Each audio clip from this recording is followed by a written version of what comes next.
Iran, जिसको एक दुनिया इस जंग से पहले, आज से 40 दिन पहले तक बहुत हल्के में लेती थी, और जिस तरह से वहाँ की करेंसी बड़ी डाउन है और जिस तरह की पाबंदियाँ उन पर लगी हुई थी, तो कोई जानता नहीं था सिवाय वो जो वहाँ पर गए हैं, जिन्होंने वहाँ का विकास देखा है, जिन्होंने वहाँ की सड़कें देखी हैं, जिन्होंने वहाँ पर सरकार के ज़रिए जो स्कीम्स चलाई गई हैं वो देखी हैं, वो जानते थे कि ईरान क्या है। लेकिन इस 40 दिन के दरमियान जिस तरह की चीज़ें, जिस तरह के आंकड़े, जिस तरह के तथ्य लोगों के सामने आए हैं ईरान को लेकर, क्योंकि बड़ी संख्या में लोगों ने रिसर्च की है और उसके बाद बहुत सारी चीज़ें जो सामने आई हैं वो काफ़ी चौंकाने वाली हैं। उन्हीं में से कुछ बातें हैं जो मैं आपको आज बताना चाहूँगा कि 40 दिन की जंग में अब तक उसे किसी भी देश से पैसे मांगने की ज़रूरत नहीं पड़ी।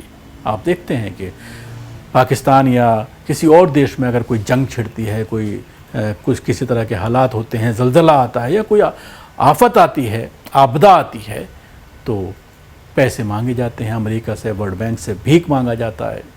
लेकिन 40 दिन की इस जंग के दरमियान किसी भी देश से उन्होंने पैसा नहीं मांगा। उसने खाने पीने की चीज़ों के लिए किसी से कोई अपील नहीं की।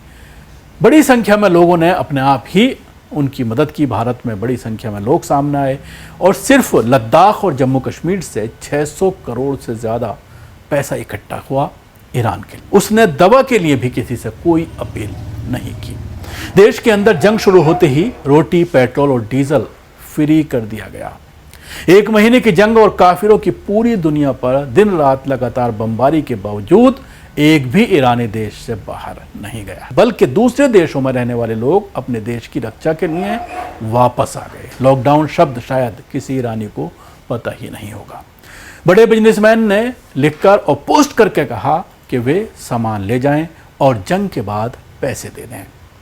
जंग और बमबारी के दौरान मंत्री सड़क पर लोगों के बीच अमेरिकी विरोधी प्रदर्शनों में बराबर हिस्सा लेते रहे। अपनी जान का जोखिम में डाल करके, अपनी जान की परवाह किए बिना वो अवाम के साथ इस तरह के प्रोटेस्ट में, इस तरह के प्रदर्शनों में साथ नजर आए। आपने देखा होगा कि ईरानी प्रेसिडेंट तक खुद शॉपिंग मॉल जाकर रेट और सुविधाएं चेक कर रहे थे। ये कैसे मुमकिन है कि जो देश 47 साल से पाबंदियां और जंग में फंसा हुआ है, वहां के लोग शांति से रहें? क्योंकि नए सुप्रीम लीडर ने अपना कोई घर नहीं खरीदा है, ना खरीद सकते हैं। मंत्रियों और जनरलों के बच्चे विदेश में पढ़ने पर रोक है। सरकार के सदस्य और एडमिनिस्ट्रेशन विदेश में अकाउंट नहीं रख सकते। किसी भी मंत्री या जनरल के पास देश के बाहर कोई दूसरा घर नहीं है। सुप्रीम लीडर एक अंदाजे के हिसाब से दिन में 18 घंटे काम करता है। कोई एजुकेशन के नाम पर बेइज्जती की कोई गुंजाइश नहीं है। कोई अमेरिकन या यूरोपियन स्कूल या कॉलेज नहीं है। एजुकेशन फ्री है, जिसकी वजह से हर दूसरा युवा इंजीनियर, पीएचडी और कम से कम एमए पास मिलेगा। रात के अंधेरे में खून खराबा करके रेट नहीं बढ़ाए जाते, बल्कि सरकार पहले पार्लियामेंट में बिल पेश करती है और फिर सुप्रीम लीडर को फैसला करना होता है। इसलिए साल में एक बार रेट 2 से 3% बढ़ाए जा सकते हैं। वो भी रेट के साथ साथ सुप्रीम लीडर के बजट से लोगों को राहत दी जाती है। घर में रोटी बनाना मना है, जिससे औरतें आसानी से पढ़ लिख सकती हैं या कम्युनिटी प्रोग्राम में हिस्सा ले सकती हैं। सरकार की तरफ से जगह जगह तंदूर लगाए हुए हैं और उनको फ्री में रोटियां दी जाती हैं। डिलीवरी केस फ्री है, लेकिन बच्चे के जन्म पर माँ के अकाउंट में कम से कम 20,000 रुपये गिफ्ट के तौर पर ट्रांसफ़र किए जाते हैं। इलाज का 70% सरकार देती है और 30% मरीज देता है। चोरी डकैती बिल्कुल नहीं है। रॉयल कल्चर या प्रोटोकॉल जैसी कोई चीज़ नहीं है। आपको कोई भिखारी नहीं मिलेगा। नमाज न पढ़ना एक कमी मानी जाती है। पुलिस सूरज डूबने से सूरज उगने तक कातिल के घर में नहीं घुस सकती, क्योंकि वो समय उसकी पत्नी और बच्चों का होता है।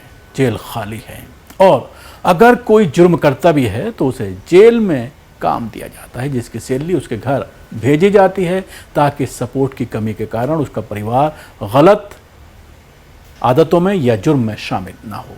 जुम्मे के इमाम का पद गवर्नर से ऊंचा होता है, ताकि एडमिनिस्ट्रेशन मनमानी ना कर सकें। शुक्रवार के खुतबे में एडमिनिस्ट्रेशन को चेतावनी दी जाती है। राज्यों और ज़िला एडमिनिस्ट्रेशन के मंत्री और अफसर शुक्रवार की नमाज की पहली लाइन में सबसे पहले मौजूद होते हैं। छोटे और बड़े परिवार का कोई कंसेप्ट नहीं है। पूरा देश सादात और गैर सादात में बटा हुआ है। टीचर सिर पर ताज होता है, उसे पुलिस स्टेशन या कोर्ट में नहीं बुलाया जा सकता, क्योंकि टीचर और टीचर ऐसा काम नहीं करते। नौकर रखने का रिवाज नहीं है। दिमागी तौर पर हर कोई खुश और रिलैक्स्ड लगता है। तो ये तमाम पॉइंट्स हैं जो तकरीबन 24 पॉइंट मैंने ये बताया और 10 से 11 पॉइंट ये बताया जो गलत फहमी थी लोगों को। तो आप अंदाज़ा लगा सकते हैं किस तरह की तथ्य अब जो है इस जंग के दरमियान ईरान को लेकर आ रहे हैं।